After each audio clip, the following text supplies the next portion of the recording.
साथियों, बीजेपी का पाप का घड़ा भर चुका है और फूट भी चुका है।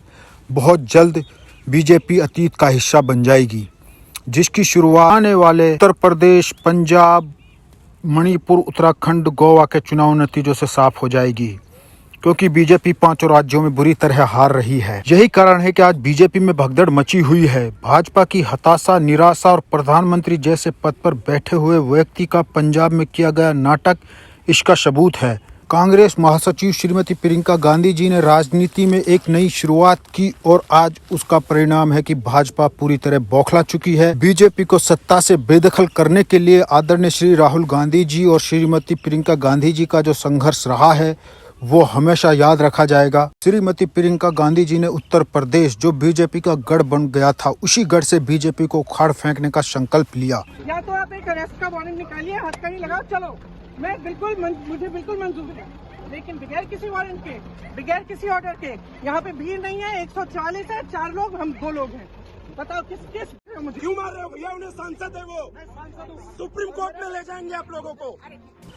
प्रियंका जी ने महिलाओं को राजनीति में आने के लिए प्रेरित किया और उत्तर प्रदेश में 40% टिकट महिलाओं को देने का ऐलान किया। पहली प्रतिज्ञा के बारे में बात करना चाहती हूँ मैं।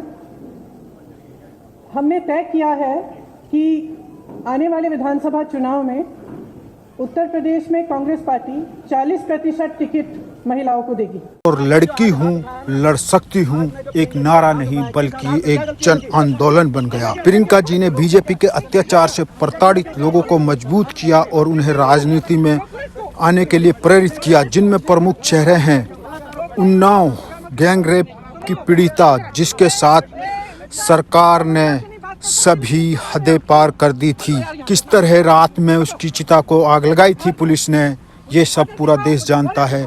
किस तरीके से उसके पिताजी की हत्या हुई थी, किस तरीके से उस लड़की का एक्सीडेंट किया गया था और आज भी उस लड़की का चाचा जेल में है। और प्रियंका गांधी जी ने उसकी माता श्रीमती आशा सिंह को उन्नाव से कांग्रेस का टिकट दिया है। लखनऊ सेंटर से सदफ जफर, जिसने सीए के खिलाफ संघर्ष किया था, जिसके परिणाम में भाजपा के शासन ने सदफ जफर के साथ अत्याचार की सभी सीमाएं लांघ दी थी। उसके 2 बच्चे थे, लेकिन उसको जेल में डाल दिया गया। कांग्रेस पार्टी ने उस लखनऊ सेंट्रल से कांग्रेस का उम्मीदवार बनाया है। शाहजहांपुर से कांग्रेस की उम्मीदवार पूनम पांडे, जो आशा वर्करों की लड़ाई की मुख्य चेहरा थी, जिसे भाजपा ने खुलेआम सड़कों पर पीटा था, आज वो कांग्रेस की शाहजहांपुर से उम्मीदवार हैं। जिस सत्ता के जरिए उनको दबाया गया, उनके परिवार के साथ तरह तरह के अत्याचार किए गए, उनके पति की हत्या की गई, उनके देवर जी आज भी जेल में हैं, उनकी बेटी का बलात्कार किया गया, उसके बाद एक्सीडेंट कराया गया।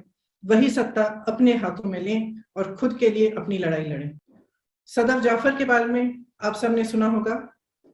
सदफ जाफर ने NRC के समय बहुत संघर्ष किया। पुलिस उनको उठाकर ले गई, बेवजह उनको जेल में डाला। उनके 2 बच्चे अकेले घर पे थे, उनकी देखभाल के लिए कोई नहीं था। फिर भी सदफ ने खूब संघर्ष किया, आवाज उठाई। उसके बाद भी जब सरकार ने तमाम पोस्टर छपवा के प्रदेश की शहरों में लोगों के चेहरों की फोटोग्राफ उन पोस्टरों पे लगाकर उनके बारे में प्रशासन ने लिखा, तब भी सदफ जी का नाम उसमें था। फिर भी उन्होंने संघर्ष किया और वो पीछे नहीं हटे। तो मैं आपसे कहना चाहती हूँ कि जो हमारी सूची है वो एक नया संदेश दे रही है। वो ये संदेश दे रही है कि अगर आपके साथ अत्याचार हुआ तो आप में ये शक्ति है कि आप अपने हक के लिए लड़ो। और उत्तर प्रदेश में कांग्रेस पार्टी आपको ये शक्ति देगी, आपका समर्थन करेगी, हर तरह से आपकी मदद करेगी, ताकि आप अपनी लड़ाई लड़ सके, राजनीति में आए, सत्ता अपने हाथ में लें और अपने हक को खुद मांगे। साथियों, भाजपा ने 8 सालों में क्या किया है देश में? बिजली के लिए कोयला नहीं दे पा रही, नौकरी करने वालों को सैलरी नहीं दे पा रही, मरते लोगों को ऑक्सीजन नहीं दे पाई, युवाओं को रोजगार नहीं दे पाई, बच्चों को अच्छी शिक्षा नहीं दे पाई, मरीजों को स्वास्थ्य सुविधा दवाई नहीं दे पाई, फसलों को MSP नहीं दे पाई, किसानों को न्याय नहीं दे पाई, महिला और अल्पसंख्यकों को सुरक्षा नहीं दे पाई। सिर्फ और सिर्फ भाजपा ने हिंदू, मुस्लिम, दलित, नॉन दलित, जाट, नॉन जाट में देश को उत्तर, दक्षिण, पूर्व, पश्चिम में 8 साल से फंसा के रखा हुआ था। लेकिन अब देश जाग चुका है और देश भाजपा को वोट की चोट से जवाब देने के लिए पूरी तरह तैयार है। अब बीजेपी से देशवासियों को बहुत जल्द छुटकारा मिल जाएगा। तकरीबन 700 किसान शहीद हुए।